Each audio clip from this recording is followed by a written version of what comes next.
Uma menina furiosa e um rapaz furioso que manjam muito dos paranauê de sair nas porrada empreendem tramas de vingança.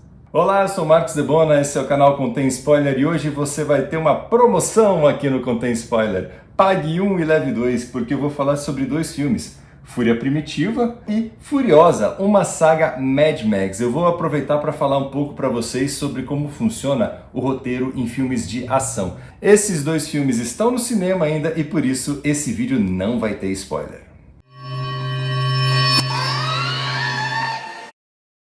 Bom, Furiosa é o novo filme da saga Mad Max, que foi escrito por George Miller e Nick Latoris. E o George Miller é o diretor. E o Fúria Primitiva, ele foi escrito pelo Dev Patel, Paul Angunawalla e John Cleese. E o Dev Patel tava com fome, rapaz. Ele dirige, ele é o ator principal do filme e ele também produziu esse filme. A função do roteirista num filme de ação, vamos lá, tem dois momentos. Tem o momento das cenas de ação propriamente ditas, que o roteirista, junto com o diretor, ele tem que ser bastante inventivo, tem que, então, que nem lá no Furiosa. De repente vem um paraquedas por cima, vem um ultraleve, um helicóptero, um personagem se joga do helicóptero pro carro, dá um tiro na cabeça do cara, não sei o que. Tem que descrever mais ou menos a ação. Já nas cenas de luta, que são super coreografadas, o roteiro não diz todas as minúcias ali. O cara desvia pra cá, desvia pra lá. Isso aí é coreografado no set de filmagens. E nos outros momentos, o que acontece? A gente tem as cenas propriamente ditas, né? As cenas do filme, as cenas do roteiro. Essas cenas têm que justificar qual é a motivação dos personagens durante a cena de ação. Então, se você tem uma perseguição de carro, você tem que saber quem é que está sendo perseguido, quem é que está perseguindo.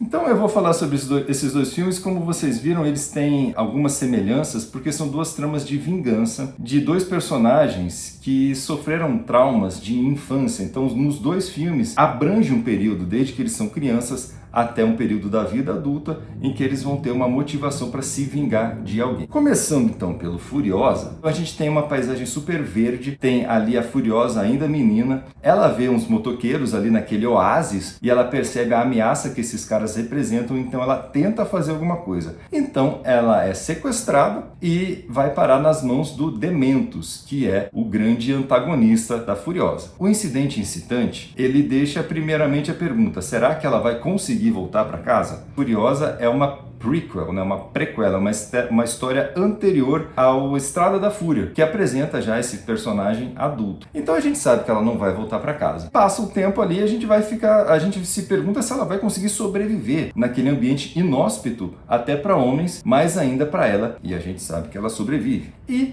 no terceiro ato, o que acontece? Ela vai ter a luta final com o seu grande antagonista. E não adianta vocês pedirem para eu fazer spoiler de quem ganha essa luta, porque eu não vou contar.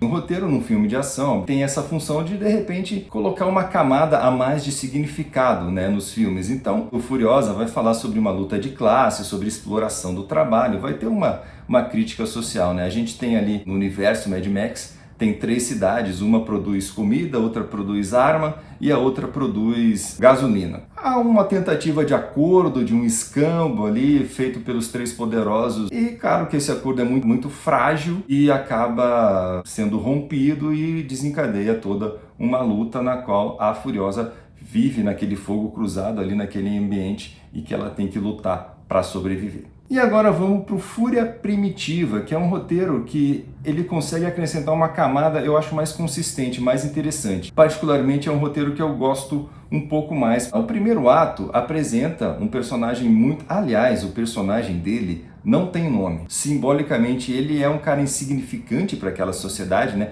O filme também faz uma crítica social. Ele participa de lutas clandestinas, fantasiado de macaco, daí o nome original Monkey Man. O que pode ser considerado um incidente excitante ali no primeiro ato é talvez o fato dele conseguir arranjar um emprego num hotel. Mas o incidente incitante, ele tem uma característica que é fundamental, que é algo que acontece ao personagem. Não é uma atitude que ele toma. Porque se ele está tomando uma atitude é porque já aconteceu uma coisa para ele e ele está sendo motivado para fazer alguma coisa. E essa motivação só vai aparecer lá no segundo ato, num longo flashback que conta uma história da infância dele. E então a gente tem um primeiro ato ali, ele no hotel, ele tenta matar uma pessoa, mas não consegue. Isso também acaba sendo ponto de virada importante, porque ele tenta realizar o objetivo dele e não consegue. E então depois de um primeiro ato mais frenético, a gente tem um momento de descanso em que o personagem encontra um lugar ali onde acontece uma religião, né? Ele aprimora suas técnicas de luta, inclusive, e depois ele volta pro hotel, ele volta para sua missão. É interessante que esse filme tem um comentário religioso, aparece um líder religioso que é o grande antagonista dele. Enfim, ele manipula pessoas. É aquele líder religioso que fala uma coisa, mas pratica outra. O que é interessante nesse filme também é que chega no final, ele enfrenta não apenas um, mas dois inimigos. Então no terceiro ato, no encerramento do filme, quando tem uma luta ali que você acha que essa é a luta definitiva, ainda tem mais uma coisa para acontecer. Olha, eu particularmente gosto um pouco mais desse filme Fúria Primitiva do que do Furiosa, mas são dois grandes filmes. O Furiosa tem 2 horas e meia, eu acho que na boa, dava pra cortar uma meia hora de filme. Tem cenas de ação muito elaboradas, muito bem dirigidas, muito bem montadas, mas elas são tão longas que eu acho que chega a ser um pouco cansativo. O Fúria Primitiva tem 2 horas. É um roteiro que é mais conciso e ele tem uma camada de significado, como eu falei, um pouco mais consistente por causa da cultura indiana, que ele conta ali umas histórias típicas. E tem esse comentário que eu acho muito interessante sobre esse líder religioso que manipula os seus fiéis. Esse foi mais um vídeo do canal Contém Spoiler. Então, você já viu algum desses filmes? Qual você gostou mais? Você tá mais afim de ver um? Tá mais afim de ver o outro? E desse vídeo você gostou? Então clica no like, se inscreve no canal e ativa o sininho, porque senão eu vou ficar muito furioso com você. Até o próximo spoiler!